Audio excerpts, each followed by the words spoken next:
السلام علیکم دوستوں، اور آپ سب کیسے ہیں؟ جی میں بھی بالکل ٹھیک ہوں الحمدللہ۔ جی جو بھی میرے چینل پہ آئے ہیں آپ سبھی لوگوں کا ویلکم ہے، اور میرے چینل کو آپ لوگ لائک کریے، سبسکرائب کریے، شیئر کریے۔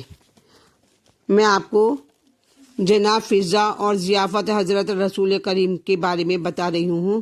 بہت دلچسپ قصہ ہے، لاسٹ تک سنیے گا اس کو۔ تو روایت ہے کہ جناب فضہ بظاہر کنیز تھیں، لیکن وہ محمد والے محمد کی نگاہ میں بڑی ممتاز تھیں، اور ان کی نگاہ کرم کی وجہ سے نگاہ قدرت میں بھی باعزت تھیں۔ تو ایک دفعہ کا ذکر ہے کہ ماہ رمضان کے دن تھے کہ ماہ رمضان کی ایک شب کو جناب امیر المومنین علیہ السلام نے محمد صلی اللہ علیہ وسلم کی خدمت میں درخواست کی کہ یا رسول اللہ، جس قدم سے آپ نے عرش معلیٰ کو شب معراج مشرف فرمایا ہے، آج اسی قدم کے ذریعے ہمارے گھر کو بھی شرف بخشیں۔ تو محمد صلی اللہ علیہ وسلم نے حضرت علی علیہ السلام کی دعوت کو قبول فرمائی اور خانہ امیر المومنین میں روزہ افطار فرمایا۔ اگلے روز کے لیے جناب فاطمہ زہرا نے بھی اپنے بابا کی دعوت کی، اور انہوں نے قبول فرما کر رسول خدا نے قبول فرما کر روزہ افطار فرمایا جناب فاطمہ زہرا کے گھر۔ پھر امام حسن نے بھی رسول خدا کی دعوت کی۔ اس کے بعد امام حسین علیہ السلام نے بھی درخواست کی رسول خدا سے کہ نانا جان آپ کل ہمارے ساتھ کھانا کھائیے۔ تو آپ نے ان شہزادوں کی خواہش پوری کی، اور یہ دیکھ کر جناب فضہ نے بھی دعوت طعام دی رسول خدا صلی اللہ علیہ وسلم کو۔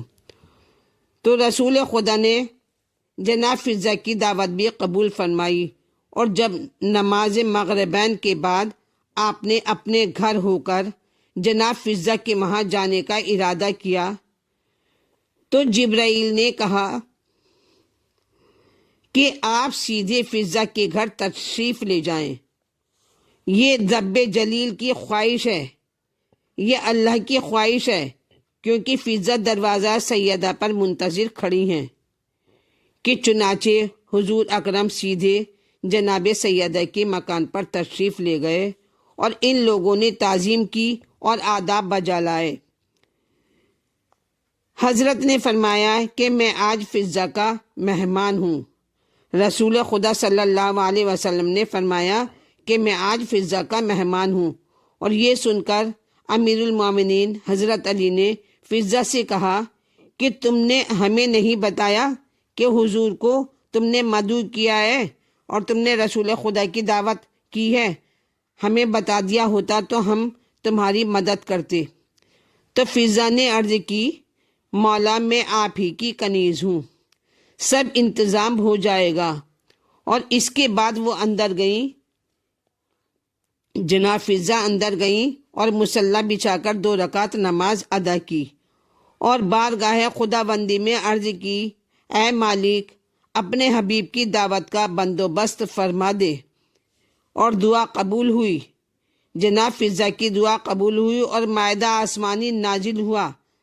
آسمانی کھانا نازل ہوا، اور وہ اسے لے کر باہر آئیں، اور سب نے طعام جنت ناول فرمایا، سب نے کھانا کھا لیا۔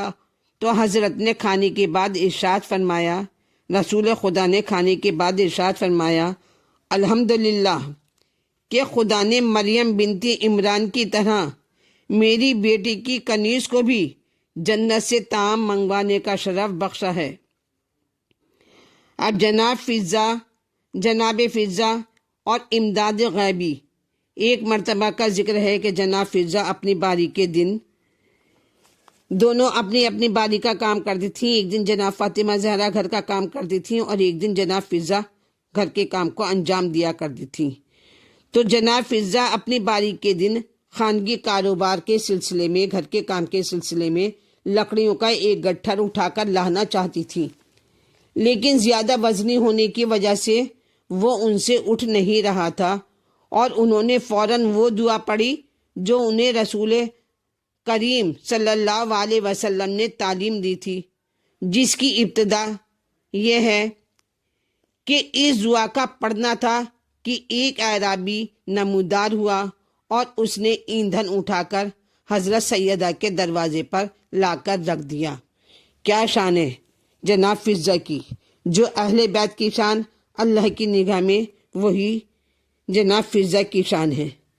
اور جو بھی میرے چینل پہ ہیں وہ میرے چینل کو لائک کریں، سبسکرائب کریں، شیئر کریں۔ Thank you.